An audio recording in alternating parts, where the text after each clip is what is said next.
hati tumbuh melata, sayang merebah di pohon cemara. Assalamualaikum mulanya kata, salam sembah pembuka bicara. Assalamualaikum dan salam sejahtera.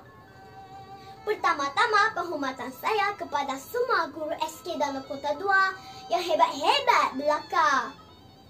Guru yang melahirkan ribuan orang yang bijaksana. Tidak lupa juga kepada sahabat yang berada di rumah. Sudah lama kita tidak bersua. Semoga sihat hendaknya. Hari ini, saya Damia Amira dari 3 Iris akan menyampaikan sebuah cerita tauladan yang bertajuk Si Tanggang, Anak Derhaka. Anaklah ikan masuk ke bubur, sungai di bukit bertumpuk batu. Barang siapa tak hormat ibu, hidup tak berkat, sudahlah tentu. Pada zaman dahulu kala, di sebuah kampung terpencil, terdapat sebuah keluarga yang sangat miskin. Mereka mempunyai seorang anak lelaki yang bernama Si Tanggang. Si Tanggang selalu berkhayal untuk menjadi orang kaya dan terkenal. Pada suatu hari, ketika Si Tanggang sedang sibuk membelah kayu api di hadapan rumahnya, kawannya datang menyapa. "Tanggang, ada kabar datang, marilah kita pergi tengok." Tanggang begitu teruja. Dia segera berlari bersama kawannya menuju ke muara sungai yang tidak berapa jauh dari rumahnya. Si Tanggang berkata, "Aku mahu pergi mencuba nasib untuk menjadi anak kapal." Tanggang berlari menemui ibunya, lalu berkata, "Ibu, kehidupan kita ini sangat miskin. Tanggang rasa eloklah Tanggang pergi merantau. Tanggang berjanji akan kembali ke kampung setelah menjadi kaya." Ibunya terkejut mendengar hasrat anak kesayangnya itu. Dia berat hati untuk melepaskan Tanggang pergi. "Tanggang, ibu sudah tua, Tanggang. Kasihanilah ibu. Jangan tinggalkan ibu, nak." Segala rintihan ibunya tidak Tanggang endahkan. Keesokan harinya, Tanggang pergi mendayung perahu berjumpa dengan nahkoda kapal dan meminta untuk dijadikan anak kapalnya. Mulanya nahkoda kapal sangsi atas kebolehan Si Tanggang.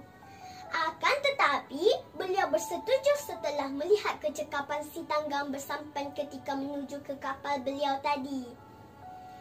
Kerajinan Tanggang menambat hati nahkoda, lalu mengambilnya sebagai anak angkat. Akhirnya, nahkoda telah mengawinkan Si Tanggang dengan anaknya. Kemudian, Si Tanggang dilantik menjadi nahkoda yang baru dan digelar Nahkoda Tanggang. Pada suatu hari, isteri Si Tanggang telah ikut serta berlayar berniaga. Tanpa disedari, kapal Si Tanggang telah berlabuh di pantai berhampiran kampung halaman asal-usulnya. Berita kedatangan kapal Si Tanggang telah diketahui oleh orang kampung. Ibunya pergi berkayu sampan menuju ke kapal nahkoda Tanggang. Apabila tiba di kapal, seorang anak kapal telah melarang ibu Tanggang menaiki kapal. Lalu Si Tanggang muncul dengan isterinya. Si Tanggang malu melihat keadaan ibunya yang daif di hadapan isterinya. "Tanggang, Tanggang anakku," jerit si ibu. Tanggang berpura-pura tidak mengenali ibunya.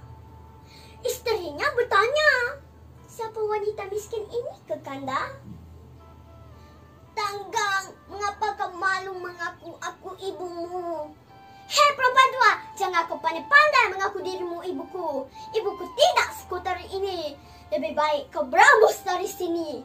Pengawal, halau perempuan tua ini. Hamba benci melihatnya." Lalu ibunya mendayung sampai ke tepi tebing sambil menangis teresa-esa. Setibanya di pantai, si ibu menadah tangan ke langit. Oh Tuhan, kalau benar pemuda itu adalah si tangga yang pernah aku kandung selama 9 bulan, maka buktikanlah padaku. Kau tukarkan segalanya menjadi batu. Tunjukkanlah balasanmu ke atas anak yang derhaka ini. Tiba-tiba peti berdentum dan angin bertiup kencang. Kapal yang sedang berlabuh itu terombang-ambing di pukul ribut. Ketika itu nahoda tanggang berasa sangat kesal. Ibu, ibu, ampunkanlah tanggang, teriak nahoda tanggang. Tetapi sudah terlambat. Gelombang yang kuat telah memecahkan kapalnya. Setelah ribut reda, semua anak kapal termasuk tanggang dan isterinya telah bertukar menjadi batu. Itulah balasan kepada anak yang derhaka. Sekian saja cerita yang dapat saya kongsikan pada hari ini. Semoga kawan-kawan mendapat pengajaran dari cerita ini. Wabillahi taufiq wal hidayah. Wassalamualaikum warahmatullahi wabarakatuh.